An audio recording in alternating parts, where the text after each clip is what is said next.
Fala, tranquilo? Beleza? Vamos fazer agora uma questão sobre Oriente Médio, ou melhor, sobre a relação dos Estados Unidos com o Oriente Médio pós-Guerra Fria, certo? Então, vem comigo para mais uma questão, a questão 61 da prova azul do Enem de 2017. Vamos lá.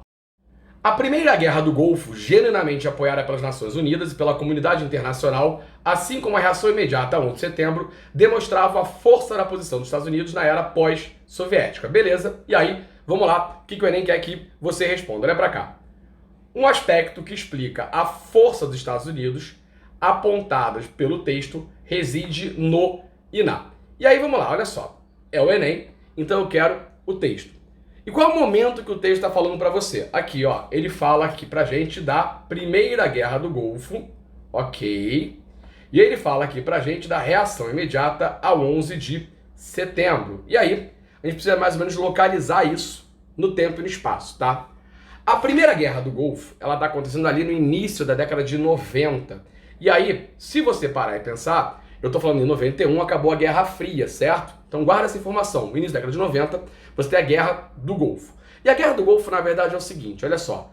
Muito por conta de um grande conflito da década de 80, a chamada Guerra do Irã e Iraque, ok? No qual você tem o Irã xiita, sob o comando de Ayatollah Khomeini, e o Iraque sunita, sob o comando de Saddam Hussein, apoiado pelos Estados Unidos, certo? Na década de 90, este mesmo Saddam Hussein, que era aliado norte-americano lá na Guerra Fria, invade o Kuwait, certo? Em grande parte, o Saddam Hussein exigia que o Kuwait pagasse, indenizasse o Iraque por conta da guerra do Iraque, que o Saddam dizia que também defendia os interesses desse Kuwait. Quando isso acontece, os americanos dos Estados Unidos, que nesse momento é governado pelo Bush, o Bush pai, iniciam a chamada Guerra do Golfo, certo? Tentativa ali de defender o Kuwait e, se possível, tirar o Saddam Hussein do governo iraquiano. Lembra? Saddam que era aliado até o final da década de 80.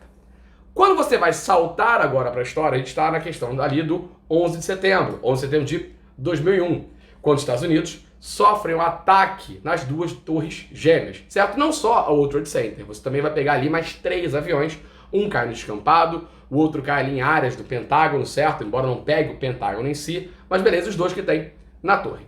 Então, na verdade, esse 11 de setembro, ele vai levar então que o Bush, dessa vez o Bush filho, presidente dos Estados Unidos em 2001, dê início à chamada Doutrina Bush. Ou seja, uma grande ideia, uma grande caça ao Bin Laden e no arraste aquele que você considera como um aliado, como um apoiador do Bin Laden, que seria o Saddam Hussein, acusado de estar fazendo armas militares ali, de armas nucleares, químicas, dentro do seu território, o que depois provou-se que nem era bem assim. Mas essa tal dessa doutrina Bush, ela vai comandar ali o início desse século XXI nessa caçada ao terrorismo na invasão do Afeganistão e do Iraque, certo? Mas o que o texto quer, o que o Enem está pedindo para você fazer, é identificar um aspecto que explica essa força dos Estados Unidos apontada pelo texto. Ou seja, essa possibilidade de um ataque rápido, tanto a questão do Iraque, do Kuwait na Guerra do Golfo, quanto essa caça ao Bin Laden no Afeganistão e dentro desse próprio, aproveitar ali para derrotar Saddam no Iraque, ok? A ideia muito é essa. E na verdade acaba que Saddam vai ser morto, Saddam vai ser morto, executado, e o Bin Laden vai ser capturado e morto, na verdade, no Paquistão, certo? O Paquistão ali que tem uma relação muito grande com a questão dessa Al-Qaeda e desse Talibã, que são diferentes. Mas depois a gente vê isso num vídeo para o Oriente Médio. Mas o que me interessa é, a gente tem que entender o seguinte, eu estou em 91, estou em 2001, e para matar essa questão, entender o seguinte, o que possibilita esses ataques muito rápidos norte-americanos é exatamente o que diz pra gente a letra A. Porque a letra A fala assim, ó, o poder de suas bases militares espalhadas ao redor do mundo. Vamos lembrar muito seriamente que antes ali da década de 90, antes ali de 91, a gente vivia um período conhecido como Guerra Fria.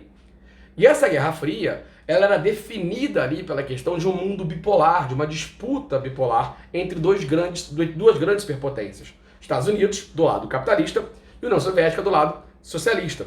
E isso fez, por exemplo, com que os Estados Unidos tivessem bases militares, centros militares espalhados ao redor do mundo para um possível confronto indireto. Lembra? Eu tenho guerras quentes na Guerra Fria, beleza? E aí, na dúvida, Vietnã, Guerra da Coreia, conflitos bélicos que eu tenho, conflitos armados, mas que não vão envolver diretamente Estados Unidos contra a União Soviética, certo? Questão básica do que é o conceito de Guerra Fria.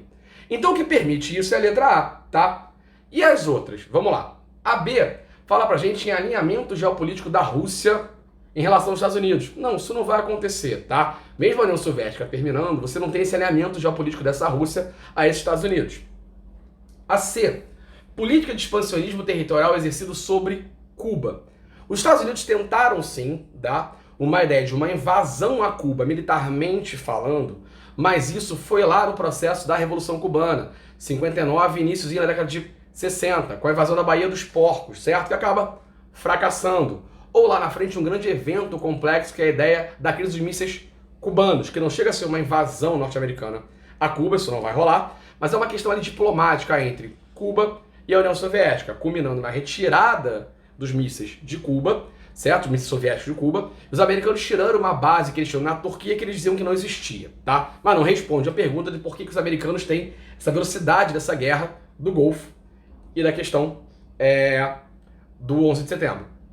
Aliança estratégica com países produtores de petróleo, como Kuwait e Irã. Irã nunca. O Irã fazia parte, inclusive, do chamado Eixo do Mal, certo? O Irã fazia parte desse Eixo do Mal junto com a Coreia do Norte, junto com o próprio Iraque.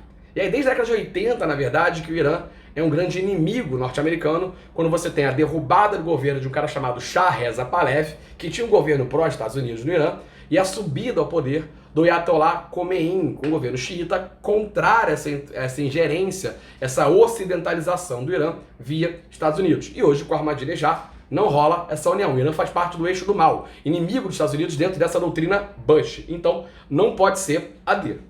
E a letra A fala de incorporação da China à OTAN. Não, obrigado, a China não faz parte, a China não vai ser membro da OTAN, beleza? Então, por isso tem que ser a letra A. Questãozinha tranquila, porém, que a gente tinha que dar uma localizada no tempo e espaço para resolver. Espero que tenha gostado, espero que tenha ajudado e um beijo e até o próximo vídeo aqui no canal.